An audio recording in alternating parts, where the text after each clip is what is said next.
ঋষভের নিথর দেহটা এখন হসপিটালের বেডে পড়ে আছে। সে এখন জীবন আর মৃত্যুর মাঝখানে ঝুলছে। তার অবস্থা একেবারেই ক্রিটিক্যাল। কিন্তু সকলের মনে একটাই প্রশ্ন, এই ষড়যন্ত্রের পেছনে আসল মাস্টারমাইন্ড কে?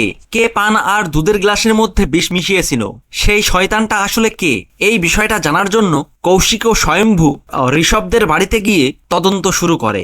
আর সেখান থেকে তারা ভয়ঙ্কর কিছু প্রমাণ পায়। এমনকি তারা এটাও বুঝতে পারে যে এই সমস্ত কিছুর পেছনে দিব্যা সেনের হাত আছে। আর তাই স্বয়ম্ভু হসপিটালে যায় দিব্যা সেনের নাটকটা শেষ করতে। আর সেখানে গিয়ে স্বয়ম্ভু দিব্যা সেনকে জিজ্ঞাসাবাদ করতে চায়, কিন্তু দিব্যা সেন রীতিমতো তার নাটকটা চালিয়ে যায়। আর ডাক্তারবাবুও স্বয়ম্ভুকে বাধা দেওয়ার চেষ্টা করে, কিন্তু স্বয়ম্ভু দিব্যা সেনকে ডিপার্টমেন্টে তুলে নিয়ে গিয়ে বিভিন্নভাবে জিজ্ঞাসাবাদ করতে থাকে। হ্যাঁ বন্ধুরা, আর এই সবটাই আপনারা দেখতে পারবেন জগদ্ধাত্রী ধারাবাহিকের পরবর্তী এপিসোডে। ভিডিওটি ভালো লাগলে লাইক, শেয়ার ও সাবস্ক্রাইব করে সাথে থাকুন। ধন্যবাদ।